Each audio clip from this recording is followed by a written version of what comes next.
All right, I'll bite. What does the Stitcher acquisition mean to podcasters? Show notes, links, and conversation at thepodcastreport.com/20. Show hotline is 503-897-1290. Hi, it's Chuck Brown from Hide Your Word, a daily Bible reading podcast for folks on the go. I first discovered Paul Colligan several years ago when he was co-host of one of the very first podcasts I ever subscribed to, called Internet Marketing This Week. I was very pleasantly surprised to stumble across him again recently on the Podcast Report, and have really appreciated his fresh, savvy take on the whole genre. So settle in for another episode of the Podcast Report with your host, Paul Colligan. Long and short of it is this: Deezer buying Stitcher is the best news for podcasters since Apple put podcasts into iTunes. That's right, it's that good. If this resonates, I'd love you to tweet this out. If you head out to thepodcastreport.com/20, there's a link that lets you do that. Of course, you can hit Twitter yourself. What is this show, and when are we going to get to the content? My name is Paul Colligan. I am the 6-time best-selling author of the Business Podcasting Bible, the #1 top-selling podcast strategies. Been in podcasting since day one. Love the industry, the people, and the news, and that's what this show is about. Two audiences for this show: the podcaster, those guys who want to make, and those gals who want to make their podcast better, and those thinking about getting into podcasting who want to think about it the right way. The Podcast Report's not a massive play, but it's a deep one, and we're building a little community here. So let's chat about the topic. What does the Stitcher acquisition mean to podcasters? Why the topic? Well, number one, it's in the news. It's pretty exciting. This European concern, Deezer, bought Stitcher. Now, it's exciting. The podcasters are talking about it. A bunch of you have posted things and said things. Here's my take on it. But I'll tell you this. My take right now is this acquisition is extremely misunderstood. There are some bigger issues at play here. We're going to see more and more of this, and there's a need to be ready for any of us who are podcasters, i.e. content producers. This is the kind of stuff we need to be thinking about here and talking about here. This is the kind of stuff that the Podcast Report is built for. And gosh darn it, some podcasters think too small. So that's why we're going to chat about it. Now, what do we focus on? What are the important elements of the acquisition? Well, number one, there is infrastructure. There is value in the infrastructure of the distribution of your content. Apple has made a great deal of money selling iPhones and iPads that distribute your content. Stitcher just got acquired for a good chunk of change to distribute your content. There is money to be made here. People are going to do it, and they're going to do it with someone else's content. It would be a really good idea if that someone else was you. So focus on that. Number two, international is coming fast. Deezer is popular. The connected cars. If you know anything about Europe, what's amazing is Europe basically in many ways bypassed the infrastructure of copper wire and went much to wireless quicker, faster. Data, it's a whole different paradigm over there. It's hard to explain, but they're embracing it and they're loving it. And now with the Deezer acquisition, well, it's coming faster. Now, Stitcher remains. Stitcher's not going anywhere. Don't worry about the work you've done with Stitcher. Just realize that Deezer is going to get access to the database, which means more listeners, which means more customers, which means a bigger list, which means more than we could possibly be hoping for here. Maybe that's a bit hyperbole, but, hence the recording of this stuff live. Anyway, Stitcher right now is in 50 models of cars. Okay, a Stitcher directly. That's Ford, that's GM, that's BMW, 50 different models right now running Stitcher. That doesn't include CarPlay on the Apple side of things. It doesn't include Android Audio on the Android side of things. And sure as heck doesn't include people like me who just have, their iPhone connected via Bluetooth to their car stereo when they're driving around. Stitcher is in a lot of cars. And I'll tell you this, the promise of Stitcher, the content you love when and where you are, is really for a lot of people more exciting than the term podcasting. Podcasting makes some people nervous. I joke all the time about how my mom still doesn't think she can consume because she doesn't have an iPod. Stitcher and that concept and internet radio in the car, content streamed to the car, the Pandora of content is bigger than podcasting, guys. We need to think about that. We need to react to that. Another thing to focus on simply is Windows You know, I had always assumed that Stitcher would be on Windows phones. I just never assumed Windows phones would be in that bad of a place where they don't have Stitcher, but they don't. And so it doesn't mean that the world is now iTunes or Stitcher. You got to think about things like TuneIn that has not only the Windows platform, but, the Tesla cars as well. So we want to continue to focus on being everywhere, realizing that we want to partner with the middlemen who have developed the infrastructure to get our content to other people. So focus on those things. Now, what we don't focus on, for goodness sakes, Weezer optimization, okay? Don't put yourself in a position where what do we have to do to be found in Weezer? Don't worry about that.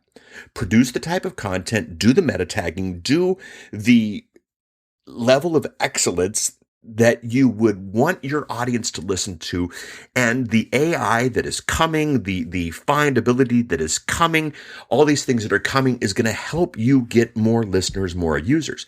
Let's face it, Stitcher tracks. If you have an account, you know how many downloads, how many streams, how that compares to everybody else. Stitcher knows what is good. Weezer is going to know what is good. They're going to share it. They own each other's databases because they are one company. So if you stop thinking about Weezer optimization, stop thinking about Stitcher optimization, stop thinking about podcast directories like we chatted about last week, and think about producing great content. Yeah, that's what you need to do.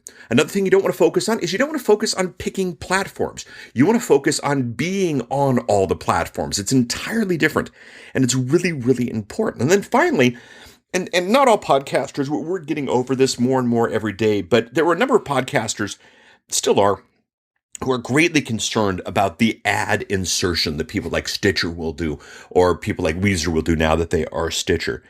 Get over the ad insertion. That is the price to pay of distribution on somebody else's network. If your model for podcasting cannot survive if somebody else puts an ad in as the process of stitching it all together or something like that, you got a really bad model. Okay, so stop worrying about Weezer optimization, the picking of platforms, and ad insertion.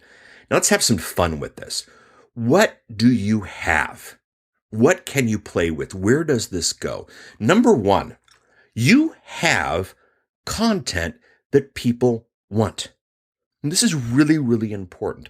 Yes, Weezer picked up Stitcher for the big names, but you come along for the party. And of course, I know the audience here. I know there are some big names listening to this. So Weezer bought it for you guys directly, but Weezer for the rest of us brought us inside. You have content that people want. That's reality number one. Reality number two, there is money in the plumbing. There is money in bringing the content from the content creator, you, to the listener, France, over in France. That was a really stupid statement, but you know what I'm saying. And money in the plumbing. Now, Tom Webster, one of the smartest guys I know, Edison Research, I'm going to link to him in the links for this episode. He's got a show called the Marketing Companion Podcast, which is fabulous. Tom has always said, and it's brilliant, and it sums things up in a really good non-nerd way, that the internet has never been good to the middleman. If you think about that, that's really true. Pop stars are doing great, but, Warehouse Records has gone away. Hollywood's doing fine, but the independent studios, or the independent movie theaters, a lot of people are getting DVDs now. Books, let's talk about Amazon and what's happened with Kindle and that type of thing. The people who produce the content have always done well. It's just the people in the middle. It's the plumbing of the content. It's the middleman of the content where the internet really hasn't been that good to. And those have to be huge, massive plays. So here's the great thing. A huge conglomerate, Deezer, over in Europe, bought a huge conglomerate, Stitcher, over in America, to combine the databases to get your content out to more people. The internet's not going to be good to these guys. These guys might fail. Other guys might fail. But the fact of the matter is, if you keep your content sent out everywhere, you're going to be in a good place. Now, some historical perspective here I think is really important. Number one, I remember I was at Gnomedex and Todd Cochran handed me the first book on podcasting. I signed it. I've still got it on my shelf. Thank you, Todd. And I realized something about 6 months later. That book didn't mention iTunes having podcasting. Why? Because when that book was published, iTunes wasn't doing podcasting yet. I mean, if you think about the implications of that, that is incredible. That is insane. My book, The Business Podcasting Bible, doesn't mention the iPhone. Why? We didn't even know, we weren't even rumblings that the iPhone was coming when we wrote that book. See, podcasting keeps getting bigger and bigger and better and better. Your content now is going to be in more places than you thought it was going to be when you started recording that content. And that's only good if you do it right. So what should you do? Well, A, kind of simple, something we all should have been doing for a while ago, but I think this brings this one home. Number one, look at your show through the lens of someone who doesn't have English as their primary language. They might speak English. They might speak English better than you, but it's not necessarily their primary language. So colloquialisms and things that you say that might make sense to, a fellow North American or a, fellow Portlandian, in my case, might not play so well in Estonia. And you want to think about that through. Number two, if you're obsessed with the term podcast, I've said it before, I'm going to say it again, get over it. You are bigger than a podcast, and Deezer is going to bring you content just like they are going to bring music, not songs and albums. If you call it a podcast, someone's going to listen to it. There will be people who will love your content, who will not know what a podcast is, and they're going to get frustrated. I mean, what happens if someone stumbles across your show as a result of being inside? Maybe they're Deezer tired of music. Maybe they hear about this content. They log on to your content. They stumbled across your show. Maybe not episode 1, probably not episode 1. Notice how I introduced what this show was at the beginning of this? Trying to do some best samples for you. But what happens if somebody stumbles across your show? Okay, what am I doing? Number one, well, if you've noticed, I announced at the beginning of the show, and I'll do it again, I have the whole text hashtag EP20 to 503-897-1290 to get the transcripts and the show notes and the mind map for this podcast. Now, the problem is, that works great here in America, and all of us have, long distance pretty much for free on our cell phones. But it doesn't necessarily play so well over in Europe. There's a slight expense over there. And most Europeans are pretty savvy as to how to text America, but, am I ready for that? I definitely have to get my trigger texting play ready for international, something I should have done a while ago, but this is alerting me to that. And then the other thing I really have to do is I really have to focus on content, not podcasting. Because again, we're going to be appearing in places that aren't necessarily podcasts. Now, for a guy who runs a show called The Podcast Report, this can get a little complicated and a little interesting. So I'm thinking about that. I'm working that through. I'd love your thoughts on that. We are at Twitter at podcastrpt.com. Podcast Report wasn't available. I'd love a follow. Love any comments you got there. We are at facebook.com/The Podcast Report. If you haven't liked that yet, go ahead and like that. And this episode with the links will be up at thepodcastreport.com/20. Again, if you'd like to get the transcripts for this and the show notes and the mind map, go ahead and text hashtag EP20 to the show hotline 503-897-1290. Feel free to leave a voicemail message if you'd like. The podcastreport.com/20 links I've got, the Stitcher announcement, this whole announcement from Stitcher, straight for them. The Verge article, I love the way they report this stuff. An article on the French and podcasting. Boy, if there was, to make a long story short, the French don't like the word podcasting, and some of their ministries and some of their organizations basically have banned the word.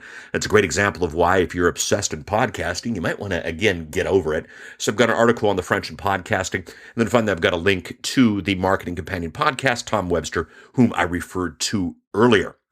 This is the Podcast Report. You can find it at thepodcastreport.com/iTunes, thepodcastreport.com/Stitcher, thepodcastreport.com/PocketCasts/TuneIn/Overcast. Not at SoundCloud yet. Still trying to figure that out. Looking at Spreaker. Done some experiments with there. I chatted a little bit about that last week. That would be great. Subscribe to this. If you are listening to this on anything other than a website, the tool probably has the ability to subscribe or follow or whatever they happen to call it in your language. If you subscribe, every time we come out with a new episode, that comes to you automatically. That's one of the benefits of podcasting. It's very, very powerful. You want to subscribe so that you can keep up to date with what's going on. Because if you are this far into this episode, this industry is fascinating to you, and I'd like to bring you the news that matters. Next episode, we're not going to announce. That's going to be another surprise. But between now and then, if you'd like to review us over at iTunes, thepodcastreport.com/iTunes or thepodcastreport.com/Stitcher.